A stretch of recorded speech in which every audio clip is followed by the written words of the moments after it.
জাতীয় বিশ্ববিদ্যালয়ের সার্ভার সমস্যার কারণে 16-17 শিক্ষাবর্ষর প্রিলি to masters প্রাইভেটর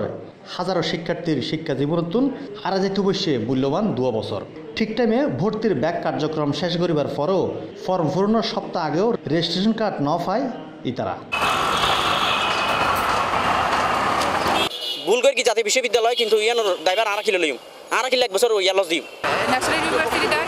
R national university বলতেছিল চট্টগ্রাম কলেজে রেজিস্ট্রেশন কার্ড চাই, এমনকি আমরা এবছর পরীক্ষা দিতে চাই, না হলে আমাদের 2 বছর গ্যাপ যাবে, আমাদের অনেক বড় ক্ষতি হয়ে যাবে এবং বয়স বেড়ে যাবে, তারপর সরকারি চাকরি পাবো না। যে সময়ত অন্য পরীক্ষার্থীল পরীক্ষার প্রস্তুতি লর একই সময়ত আজিয়া 19 মার্চ বিএল 3টায় নগরীর প্রেস ক্লাবের সামনে এক দাবি রেজিস্ট্রেশন কার্ড চাইলে হিয়েনে ব্যানার ফেস্টুন লই মানববন্ধন করে বিশ্ববিদ্যালয়ের ভুলে বলিয়ন্য এই শিক্ষার্থীল যারা সাবজেক্ট চুজ করে আরে এই ফর্ম দিই ফর্ম ইভে যাতে আরা কলেজ কর্তৃপক্ষরা দেখাই কলেজ কর্তৃপক্ষ সোনালী ব্যাংকের মাধ্যমে আরে 1150 টাকা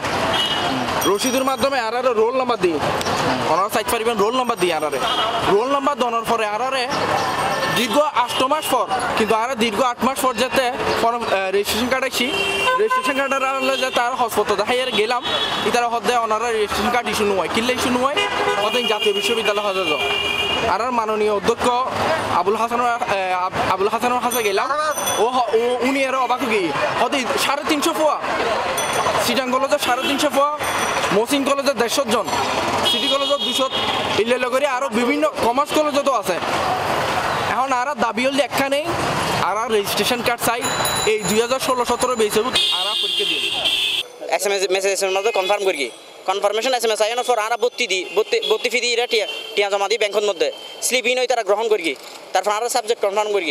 এরপরে যদি রেজিস্ট্রেশন কার্ড অনর ফর্ম ফিল আপের আগে যদি আর এরকম হতা হয় তো আর 1 বছর কিনলে লস দিই তারা লাই। জাতীয় বিশ্ববিদ্যালয়ের সম্মিলিত ছাত্র পরিষদের ব্যানারে শিক্ষার্থী হল তারা এই রেজিস্ট্রেশন জটিলতার সমাধানে সংশ্লিষ্ট কর্তৃপক্ষের দ্রুত হস্তক্ষেপ কামনা করে 7 জনের মতো টিম করি আরও জাতীয় বিশ্ববিদ্যালয়ে গেলাম এটা আর রেজিস্ট্রার দপ্তর হতা হই রেজিস্ট্রার দপ্তর হদ্দে তোর যে সম্বন্ধে তোর অ্যাডমিশন লইয়াছে আর তো সার্ভারের সমস্যা ছিল সার্ভারের সমস্যার কারণে তোর অ্যাডমিশনও গিয়ে পুনরায় আবার চেষ্টা করি তারা ডিন স্যার দেখা করি পেলাই তোর যখন দেখা করতে কি উনি আর দেখা করবি আর হদ্দে কী সমস্যা তো আর হদ্দে আর এল্লে সমস্যা আর রেজিস্ট্রেশন কার্ড নয় তো ও কী করি রেজিস্টার দপ্তরও ডেকে রেজিস্টার দপ্তর দাহি হদি তার কী সমস্যা হয় তোমার সর তো আর যারা দিয়ে হতে হয় তোমরা একবার বুঝাই দেন আর তোমরা নেবো তোমরা দেওয়ার চেষ্টা করবে আর যদি পারো জ্যাম ফারাং করবে। অনলাইন থেকে একটা ফর্ম আসছে যে আমাদের ভর্তিটা নিশ্চিত এরকম বলে একটা ফর্ম আসছে এখন হ্যাঁ SMS এর মাধ্যমে জানিয়ে দেওয়া হয়েছে। এখন আবার যখন রেজিস্ট্রেশন কার্ড আনতে গেছি তখন বলতেছে যে আমাদের রেজিস্ট্রেশন কার্ড আসে নাই। এখন যদি আমাদের অলরেডি 2টা বছর গ্যাপ দিই চাকরির ক্ষেত্রে আমাদের বয়সসীমা অতিক্রম হয়ে যাচ্ছে আর যে মানে আর জব করিতে না জবের ক্ষেত্রে আর সমস্যা হবো তো এখন আর কি উপায় হইলে উপায় বুঝে। Desk news C+ TV।